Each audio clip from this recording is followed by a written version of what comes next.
बृहस्पतिवार व्रत की कथा। प्राचीन समय की बात है कि एक प्रतापी दानी और राजा रहता था। वह प्रत्येक गुरुवार को व्रत रखता एवं पूजन करता था। उसकी रानी को अच्छा न लगता था। वह न तो व्रत रखती थी, न ही किसी को एक पैसा दान में देती थी। राजा को भी ऐसा करने से मना करती थी। एक समय की बात है कि राजा तो शिकार खेलने वन को गए थे। घर पर रानी और दासी थी। उसी समय गुरु बृहस्पति देव साधु का रूप धारण करके राजा के दरवाजे पर भिक्षा मांगने आए। साधु ने रानी से भिक्षा मांगी तो वह कहने लगी, हे साधु महाराज, मैं इसे दाने पुण्य से तंग आ गई हूँ। अब कोई ऐसा उपाय बताओ जिससे यह सारा धन नष्ट हो जाए और मैं आराम से रह सकूं। साधु रूपी बृहस्पति देव ने कहा, हे देवी, तुम तो बहुत ही विचित्र हो। संतान और धन से कोई भी दुखी नहीं होता है। अगर आपके पास धन अधिक है तो इन्हें शुभ कार्यों में लगाओ, जिससे तुम्हारे दोनों लोग सुधरेंगे। परंतु साधु की इन बातों से रानी खुश न हो। उसने कहा, मुझे ऐसे धन की आवश्यकता नहीं है जिसे मैं अन्य अन्य लोगों को दान में दूं, जिसके संभालने में मेरा सारा धन नष्ट हो जाए। साधु ने कहा कि यदि तुम्हारी ऐसी इच्छा है तो जैसा मैं बताता हूँ वैसा ही करना। बृहस्पतिवार के दिन घर को गोबर से लिपना, अपने केशों को पीली मिट्टी से धोना, केशों को धोते समय स्नान करना, राजा को हजामत बनवाने को कहना, भोजन में मांस मदिरा कपड़ा धोबी के हाथ धोने डालना। इस प्रकार 7 बृहस्पतिवार करते ही तुम्हारा सारा धन सब नष्ट हो जाएगा। इतना कहकर साधु बने बृहस्पति देव अंतर ध्यान हो गए।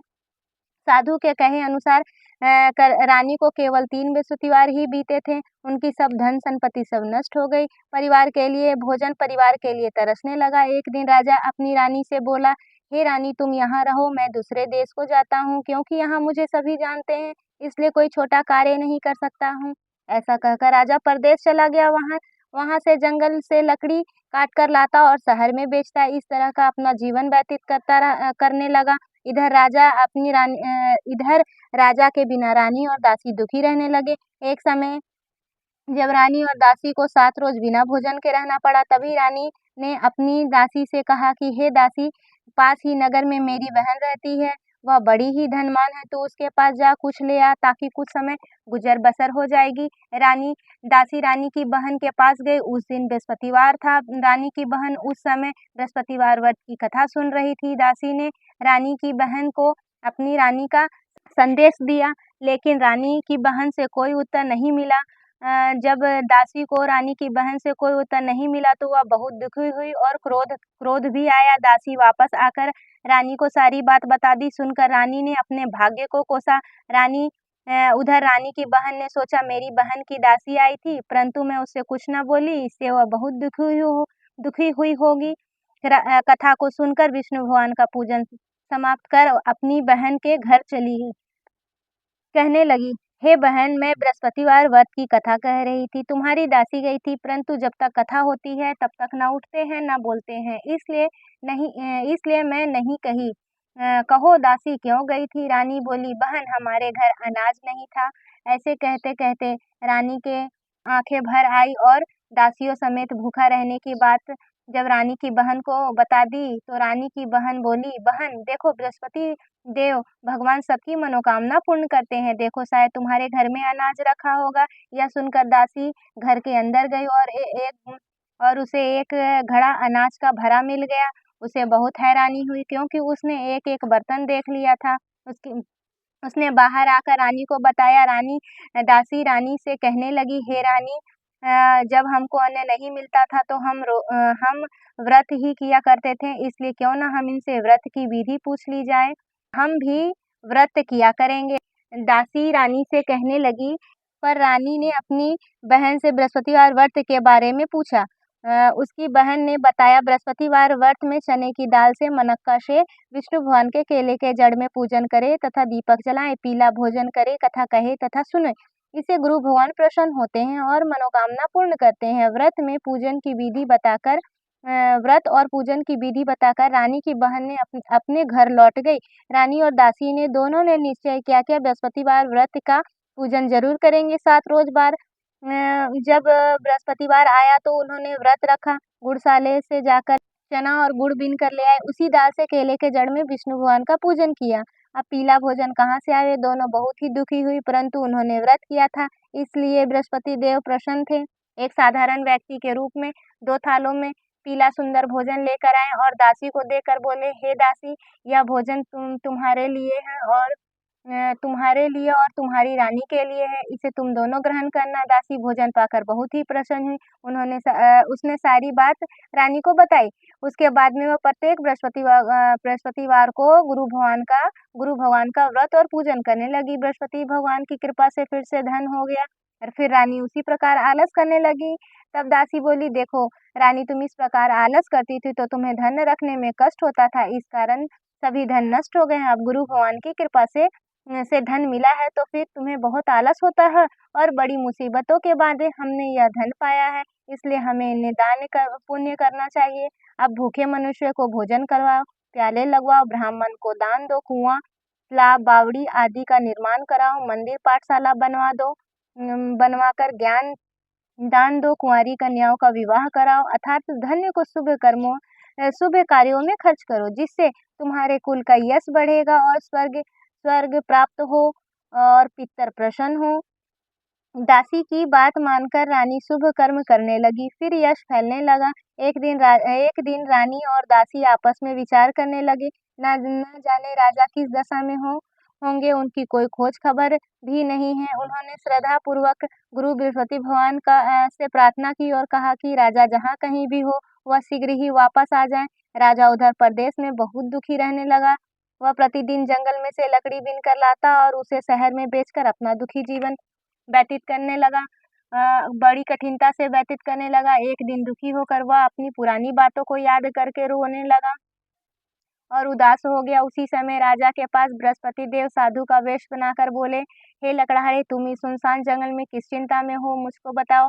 यह सुनकर राजा के नेत्रों में जल भर आया। साधु की वंदना कर राजा ने अपनी संपूर्ण कहानी सुना दी। महात्मा दयालु होते हैं। वे राजा से बोले, हे राजा, तुम्हारी पत्नी ने बृहस्पति देव के प्रति अपराध किया था, जिस कारण तुम्हारी यह दशा हुई। अब किसी प्रकार की चिंता मत करो, भगवान तुम्हें पहले से अधिक धन देंगे। देखो, तुम्हारी पत्नी ने बृहस्पति देव का व्रत प्रारंभ कर दिया है और अब तुम भी बृहस्पति देव का व्रत करके चने की दाल व गुड़ लोटे में डालो और डालकर केले के जड़ में पूजन करें, फिर कथा कहें और सुने और भगवान तुम्हारी सभी मनोकामना पूर्ण करेंगे। साधु की बात सुनकर राजा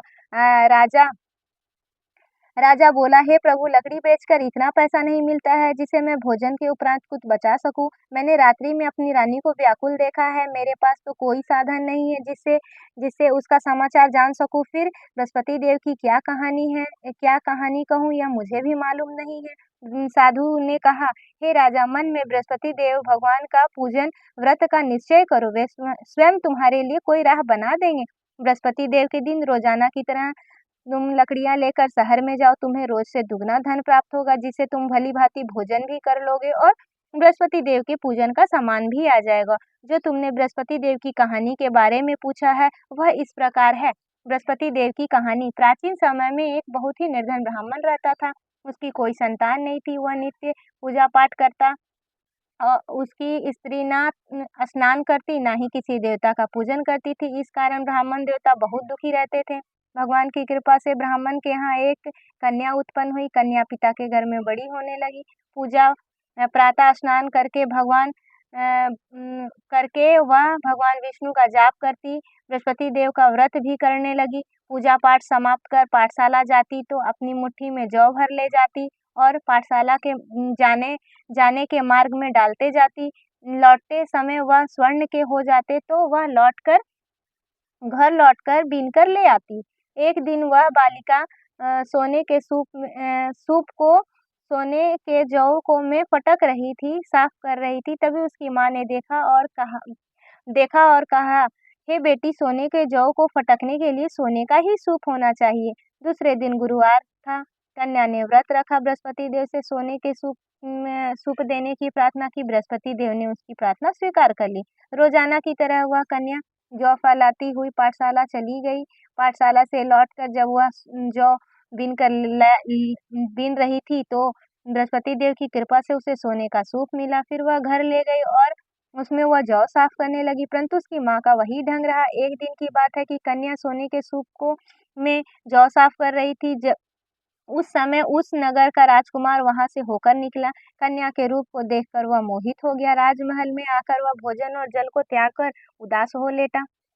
राजा को जब राजकुमार द्वारा अन्न जल त्यागने का समाचार ज्ञात हुआ तो अपने मंत्रियों के साथ अपने पुत्र के पास आकर बोले, कारण पूछे।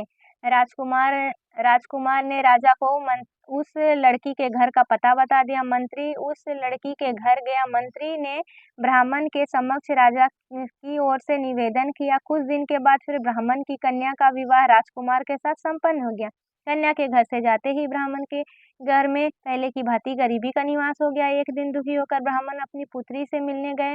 बेटी ने अपनी पिता की अवस्था को देखकर माँ का समाचार पूछा। ब्राह्मण ने सभी हाल का सुनाया। कन्या ने बहुत सा धन देकर अपने पिता को विदा कर दिया, लेकिन फिर कुछ दिन के बाद वही हाल हो गया। ब्राह्मण फिर अपनी कन्या के यहाँ गया और सभी हाल का सुनाया। पुत्री बोली, हे पिताजी, आप माता जी को यहाँ ले आवे, मैं उन्हें विधि बता दूंगी जिससे वह गरीबी दूर हो जाएगी। ब्राह्मण देवता अपनी स्त्री को साथ लेकर अपनी पुत्री के राजमहल में पहुंचे। हे माँ, तू प्रातः काल उठकर पुत्री माँ को समझाने लगी। हे माँ, तुम प्रातः काल उठकर प्रथम स्नान आदि करके विष्णु भगवान का पूजन करो, सब दरिद्रता दूर हो जाएगी। परंतु उसकी माँ ने एक बात ना मानी। प्रातःकाल उठा और अपनी पुत्री की बची जूठन को खा लिया। एक दिन उसकी पुत्री को बहुत गुस्सा आया और उसने अपनी माँ को एक कोठरी में बंद कर दिया और फिर उसने प्रातः उसे स्नान आदि करवा के पूजा पाठ करवाया तो माँ की बुद्धि ठीक हो गई। इसके बाद वह नियम से पूजा पाठ करने लगी। प्रत्येक बृहस्पतिवार को व्रत रखने लगी और फिर इस व्रत के प्रभाव से मृत्यु के बाद वह स्वर्ग को गई। वह ब्राह्मण भी सुखपूर्वक इस लोक को भोग कर स्वर्ग को प्राप्त हुआ। इस तरह का कहानी कहकर साधु देवता वहां से लोप हो गए। धीरे धीरे समय व्यतीत होने लगा। फिर बृहस्पतिवार का दिन आया। राजा जंगल से लकड़ी काटकर शहर में बेचने गया। उसे दिनों दिन अधिक धन मिला। फिर राजा ने चना गुड़ लाकर बृहस्पति भगवान का व्रत किया और उसके सभी कलेश दूर हो गए। परंतु जब दोबारा गुरुवार आया तो वह बृहस्पति भगवान का व्रत करना भूल गया, जिस कारण बृहस्पति देव नाराज हो गए और उस दिन उस नगर के राजा ने विशाल यज्ञ में आयोजन करा दिया गया था और समस्त लोगों को राजा ने घोषणा करवा दी थी कि सभी लोग भोजन ना बनावे, सभी लोग घर पे चूल्हा ना जलाएं। इस आज्ञा को जो नहीं मानेगा उसे फांसी की सजा दी जाएगी। राजा आज्ञा अनुसार राज्य के सभी वासी राजा के भोज में सम्मिलित हुए, लेकिन लकड़हारा कुछ देर बाद पहुंचा। इसलिए राजा अपने साथ महल में ले गए और जब राजा लकड़हारे को भोजन करवा रहे थे तो रानी की दृष्टि खुट्टी पर लटकी हुई थी, जिस पर उसका हार लटका हुआ था। उसे हार खुट्टी पर लटका हुआ दिखाई नहीं दिया। रानी ने निश्चय किया कि मेरा हार इसी मनुष्य ने चुराया है। उसे समय सैनिकों को बुलाकर उसे जेल में डलवा दिया। लकड़हारे जेल में विचार करने लगा, ना जाने कौन से पूर्ण जन्म के कर्म से मुझे यह दुख प्राप्त हुआ है। वह मिले जंगल में मिले साधु की बात याद करने लगा। तत्काल बृहस्पति देव साधु के रूप में प्रकट होकर कहने लगे, अरे मूर्ख, तूने बृहस्पति देव की कथा नहीं की है, जिस कारण तुम्हें यह दुख प्राप्त हुआ है। अब चिंता मत कर। बृहस्पतिवार के दिन जेल खाने के दरवाजे पर 4 पैसे पड़े मिलेंगे। तू उससे बृहस्पति देव का पूजन करना, तेरे सभी कष्ट दूर हो जाएंगे। अगले बृहस्पतिवार उसे जेल के दरवाजे पर 4 पैसे पड़े मिले। राजा ने पूजा का सामान मंगवाकर कथा कही और प्रसाद बांटा। उसी रात्रि में बृहस्पति देव ने उस नगर के राजा को स्वप्न में कहा, हे राजन, तूने जिसे जेल में बंद किया है उसे कल छोड़ देना, वह निर्दोष है। राजा प्रातःकाल उठा और खुट्टी पर लटका हुआ हार देखकर लकड़हारे को बुलाकर क्षमा मांगी और राजा को योग्य सुंदर वस्त्र आभूषण भेंट भेंट कर उसे विदा किया। गुरुदेव की आज्ञा अनुसार राजा अपने नगर के निकट चल दिया। राजा जब नगर के निकट पहुंचा तो उसे बड़ा ही आश्चर्य हुआ। नगर में पहले से अधिक बाग बगीचे, कुएं और तालाब तथा बहुत सी धर्मशाला, मंदिर आदि बने हुए थे। राजा ने पूछा, यह सब किसका बाग है, धर्मशाला है? जब नगर के सब लोग कहने लगे कि ये सब रानी और दासी द्वारा बनवाए गए हैं, राजा को आश्चर्य हुआ और गुस्सा भी आया। उनकी अनुपस्थिति में रानी के पास इतना धन कहाँ से आया होगा?